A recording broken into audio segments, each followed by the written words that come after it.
Particularly the academy and the young players you picked in the team. A very special evening, to be fair. Very happy for various reasons. Obviously, we are in the quarterfinals. We won the game against a really tough opponent. We made 10 changes. We played players that never played together. Yet we made 2 huge debuts for Max and Andre. And that feeling of giving the opportunity to somebody and fulfilling a dream, it's unique. And I'm very happy that things turn out to be very positive and we managed to win the game. Sam from Sky. Hi, Michael. Andre Harriman-News. What do you like about him and how do you feel he did today? Well, since pre-season, when he was with us, I was very impressed with him. First of all, his mentality, how much he wants it. That's the first ingredient. He's desperate to achieve his dream. I think he's been very consistent training with us and constantly giving us the option to pick him. Today, I believe it was the right day for him, for the context, for the way he's playing as well. And he certainly proved that he's got a chance. Yeah, him and Max coming through at the same time. Bukayo and Emil came through at the same time. Miles and Ethan came through at the same time. Is that a deliberate thing that you do to bring? No, it's not. But that's what it is, and I'm very happy with both of them today. Miles as well, Ethan scoring a goal, Bukayo scoring a goal. So 2 academy graduates taking us to the quarterfinals. Again, it was a special, emotional evening, and on to the next one on Saturday. Phil PA. I was just going to ask you about the Max. How did he react when he heard that he was starting? Obviously, there's a lot of noise around him, isn't there? Just how do you think that he dealt with it out there? Just a tiny smile. That's what you get with him. For him, everything is natural. For him, everything is okay. Is the way he plays. I think that's the secret, that he doesn't make a big fuss of it. He just does what he does best, which is to play football with a lot of courage and determination. And today, again, he's shown some incredible skill, some capacity to run past players at that level in the Premier League at 15. It's something definitely special. Simon Standard. Mikel, with Max and his mentality, is it now that he's started in this, he's thinking, I want to start with the Premier League, I want to start with the Champions League? For sure, if you ask him, for sure. But that's what we have to manage. And not only that, there's a lot of things that are new in his life. We discussed that, I think, a few days ago. Make sure that he does the right steps, that he behaves and accepts, because he's going to go this one, then he's going to play in a different team. And he needs to cope with all that, because it's happening very, very fast. And we all need to be aware that let's encourage him to keep going that way, but let's protect him as well. You've got Bukayo, who's obviously been on that same journey, and then someone like Martin, who was 15, 16, signing for Real Madrid, to have those kind of role models around that. Yeah, he does, and the more senior ones as well. But the thing is, they believe that they're going to have a pathway.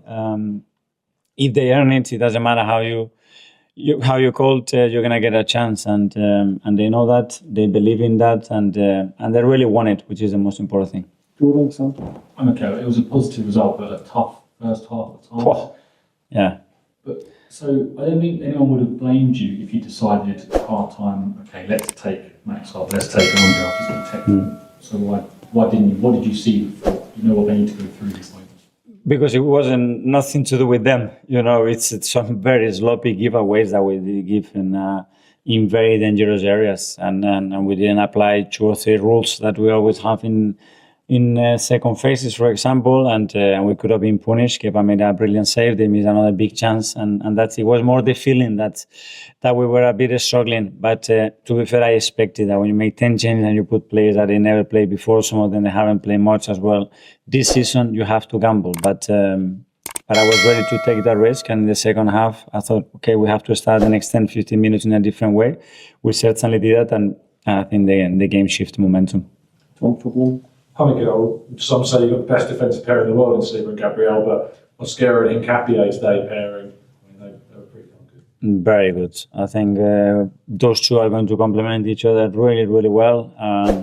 Very happy with what I've seen. Again, they never played together. I think they trained 2 or 3 times together, and I will keep improving, but very happy.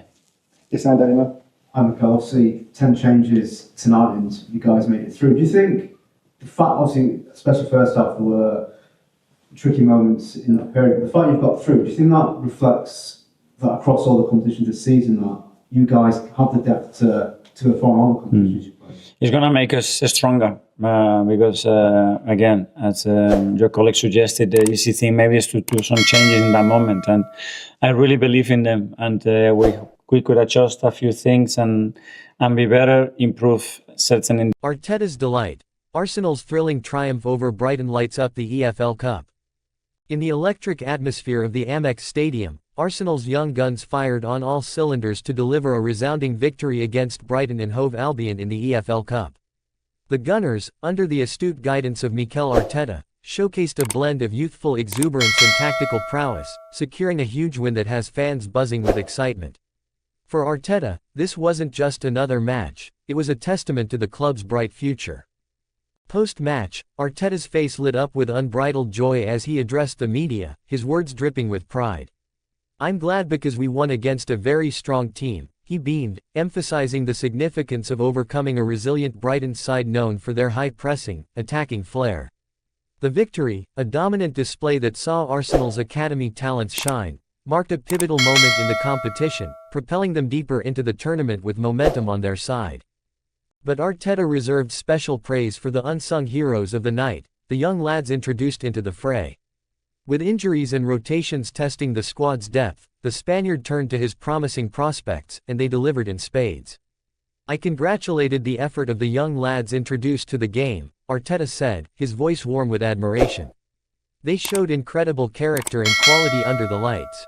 At the forefront of this youth revolution was 15-year-old sensation Max Daumann, who made his senior debut in a performance that belied his tender age. Stepping onto the pitch with the poise of a seasoned pro, Daumann dazzled with his quick feet, sharp vision, and unyielding energy. Arteta couldn't hide his excitement. Max is very young but full of talent. "What he did tonight was special, it's the kind of spark that reminds us why we invest in our academy." Daumann's introduction wasn't just a footnote, it was a highlight reel in the making. The teenage prodigy, already a standout in Arsenal's youth ranks, contributed with clever interplay and a near goal that had the travelling supporters roaring. For Arteta, moments like these are the lifeblood of his project at the Emirates, a philosophy built on nurturing homegrown stars to challenge the Premier League elite. This victory isn't merely about the scoreline, it's a statement of intent. Arsenal's blend of experience and emerging talent signals a team on the rise, ready to compete on all fronts. As Arteta signed off with a grin, the message was clear: the Gunners are reloaded, revitalized, and roaring towards glory. Watch this space, Arsenal's future looks as bright as the smiles on their young stars.